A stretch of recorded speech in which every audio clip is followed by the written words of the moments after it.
बताने वाला हूं एक ऐसी घटना जिसको जानकर शायद आपको हंसी आने लगे, क्योंकि कैसे एक परमाणु संपन्न देश, जिसे शक्तिशाली देश भी कहा जा सकता है, वो बचकानी हरकतें करने पर मजबूर हो रहा है। शायद वो भारत की वजह से ये सब कुछ करने पर मजबूर हो गया है। जानेंगे इसकी सच्चाई के बारे में। दोस्तों, आज मैं जो आपको बताने वाला हूं ये कोई किस्सा या कोई कहानी नहीं है, बल्कि हकीकत है, और जो कि कुछ दिन पहले ही आपके सामने हुई है। दोस्तों, आपने कुछ दिन पहले न्यूज़पेपर में या न्यूज चैनलों पर ये जरूर देखा होगा कि ईरान ने पाकिस्तान के बलूचिस्तान के एरिया में घुसकर हमला किया। दोस्तों, ये हमला ड्रोन और मिसाइल का बताया जा रहा था। इसके पीछे का कारण भी कई एक्सपर्ट्स खुलकर बता रहे थे। वो बता रहे थे कि ईरान कह रहा है कि पाकिस्तान के बलूचिस्तान के इस एरिया में उग्रवादी संगठन है, जो कि ईरान को काफी सालों से परेशान कर रहा है। ईरान के कई प्रवक्ताओं ने भी इसकी डिटेल से जानकारी दे दी। उन्होंने कहा कि 2015 में भी इन्होंने हमारे सिपाहियों को मार दिया था। इसके बाद इन्होंने हमारे कुछ सैनिकों को अगवा कर लिया। इसके बदले में हमने पहले भी इन पर एयर स्ट्राइक करी थी और हमारे सैनिकों को छुड़ा कर लेकर आए थे। एक कहानी ये हो गई, लेकिन अब बताया ये गया कि आखिर इन दोनों देशों में, जो कि दोनों ही मुस्लिम है और दोनों ही हमास का भी समर्थन करते हैं, तो ये दोनों आपस में आखिर लड़ कैसे सकते हैं? तो इसके लिए भी ये बताया गया कि शिया और सुन्नी इसके अंदर कारण है। ईरान में रहते हैं शिया और पाकिस्तान में रहते हैं सुन्नी। पाकिस्तान के बलूचिस्तान में रहने वाले उग्रवादी संगठन ईरान के मुसलमानों को पसंद ही नहीं करते, ऐसा कहा गया। इसके अलावा ईरान के अधिकारियों ने यह भी कहा कि इससे पहले भी हमने पाकिस्तान को बार बार इन उग्रवादियों पर लगाम लगाने के लिए भी कहा, लेकिन पाकिस्तान के अधिकारियों के कानों पर जू भी नहीं रहेगी। इसके बदले में ईरान ने इन पर हमला किया, जिसके अंदर ड्रोन और मिसाइल का इस्तेमाल किया गया। इनका दावा है कि जहां पर यह हमला हुआ वहां पर पाकिस्तान के ये विरोधी ग्रुप वाले लोग काफी ज्यादा मात्रा में मारे गए। हालांकि इसके जवाब में पाकिस्तान के अधिकारी रात को 2 बजे ये चेतावनी देते हैं कि ईरान को इसका खामियाजा भुगतना पड़ेगा।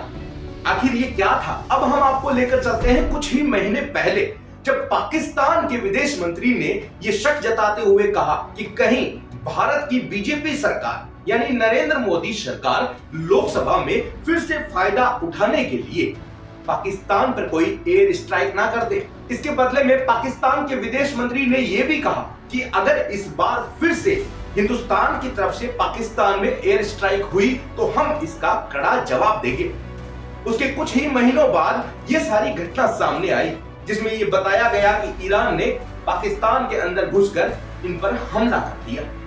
दोस्तों, बाद में खबरें यह भी आई कि पाकिस्तान में ईरान के राजदूत को बुलाकर उनको वहां से रवाना कर दिया और ईरान में बैठे पाकिस्तानी राजदूत को भी तुरंत पाकिस्तान में वापस बुला लिया। यानी कुल मिलाकर राजनयिक संबंध अब पूरी तरह से खत्म होने वाले थे। कुछ और दिन गुजरे और पाकिस्तान की तरफ से ईरान में भी स्ट्राइक की गई। पाकिस्तान ने यह दावा किया कि हमने भी ईरान में पनप रहे आतंकवादी ग्रुप को वहीं की वहीं खत्म कर दिया। हालांकि ये बात अब पुरानी हो चली। अभी ताजा रिपोर्ट्स में ये मालूम चला है कि ये दोनों ही देश अब फिर से दोस्ती कर बैठे हैं। इन दोनों के ही राजदूत एक दूसरे देशों में जाकर अपनी अपनी एम्बेसियां संभालने लगे हैं। दोस्तों, क्या थी ये सारी घटना? क्या आपको कुछ समझ आया? पाकिस्तान का भारत को यह चेतावनी देना कि भारत हमारे ऊपर फिर से कोई भी स्ट्राइक या हमला ना करे, हम करारा जवाब देंगे। उसके बाद ईरान का पाकिस्तान पर हमला होना, इस पर भी डाउट है कि असल में भी यह हमला हुआ या नहीं, या सिर्फ ये खबरें ही फैलाई गई। इसे यह साबित करना चाहता था पाकिस्तान कि अगर भारत ने हमारे ऊपर एयर स्ट्राइक की या कोई भी हमला किया तो हम उसका करारा जवाब देंगे, ठीक वैसा ही जैसा ईरान ने हम पर किया और हमने ईरान पर कर दिया। लेकिन ये दोनों ही देश अब फिर से दोस्ती कर बैठे हैं। भारत और पाकिस्तान के बीच में अगर ऐसा होता तो ये दोस्ती फिर से संभव नहीं थी। तो दोस्तों, बेचारा पाकिस्तान, जिसके अंदर इमरान की सरकार थी, उसको हटाकर शहनवाज खान की सरकार आ गई और अब शहनवाज खान को भी हटाकर एक वर्किंग प्रधानमंत्री को वहां पर बैठाया गया है। कुल मिलाकर वहां की सत्ता फिर से आर्मी के हाथों में आ गई है। लेकिन पाकिस्तान की सरकार और पाकिस्तान की सेना को यह समझ नहीं आ रहा कि अगर फिर से भारत ने कुछ ऐसा किया तो उनके पास देने लायक कोई जवाब ही नहीं होगा। लेकिन आप इस घटना से क्या समझते हैं? इस वीडियो में बताई गई जानकारी क्या आपको ठीक लगती है? ये सब कुछ आप कमेंट में बता सकते हैं। तो दोस्तों फिर मिलेंगे अगला एक शानदार सा वीडियो लेकर जिससे आपको कुछ फायदा मिलेगा। तो दोस्तों आज के लिए इतना ही। लगातार देखते रहिए गो गिलियो। जय हिंद।